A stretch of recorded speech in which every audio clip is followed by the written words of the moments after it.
Parkinson's may begin in gut before affecting the brain. Parkinson's disease, which involves the malfunction and death of nerve cells in the brain, may originate in the gut, new research suggests, adding to a growing body of evidence supporting the idea. The new study shows that a protein in nerve cells that becomes corrupted and then forms clumps in the brains of people with Parkinson's can also be found in cells that line the small intestine. The research was done in both mice and human cells. The finding supports the idea that this protein first becomes altered in the gut and then travels to the brain, where it causes the symptoms of Parkinson's disease.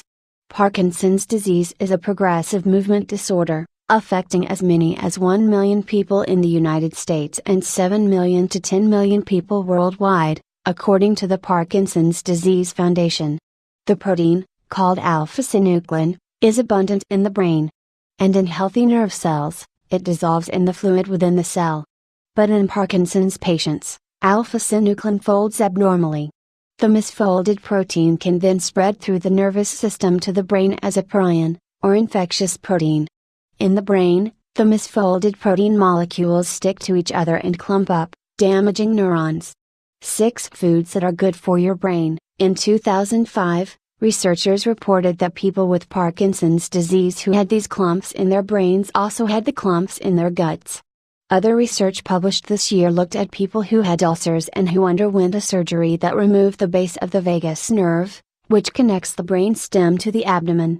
These patients had a 40% lower risk of developing Parkinson's later in life compared with people who didn't have their vagus nerve removed.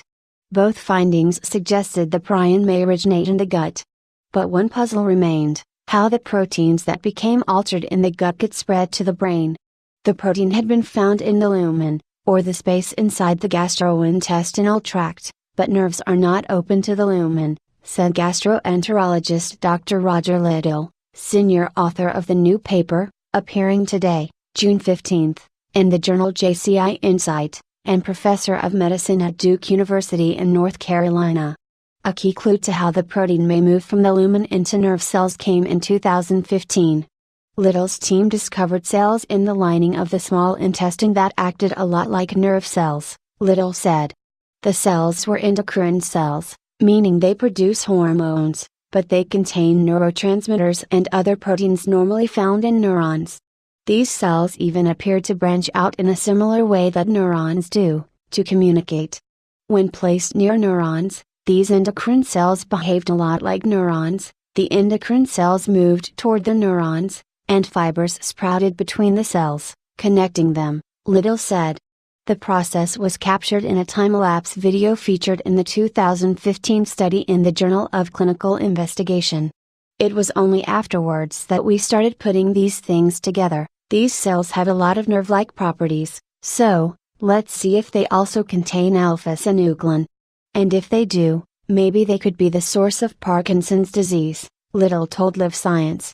10 things you didn't know about the brain. Now that Liddell's team has shown that the endocrine cells do, in fact, contain the alpha-synuclein protein, the researchers want to establish that the endocrine cells of Parkinson's patients carry the malformed version of the protein, Liddell said.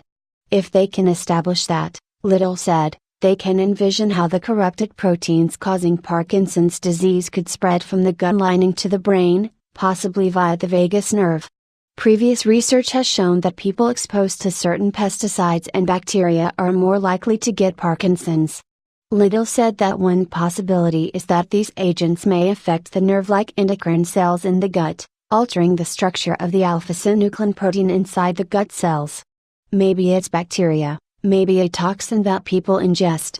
Maybe they affect the endocrine cell and that corrupts the alpha-synuclein protein, and that spreads from the cell to the vagus nerve to the brain, Liddell told Live Science. For now, many maybes remain. But if further research supports the hypothesis, it could point the way to new ways to diagnose Parkinson's disease early on, as well as to new approaches to treatment, Liddell said. It's possible that if it starts in the gut, then you could create treatments that prevent abnormal alpha-synuclein formation in these cells, Liddell said. It's possible you could develop dietary ways of treating those cells because those cells are lining the intestine. At this point, it's difficult to imagine, but we will see.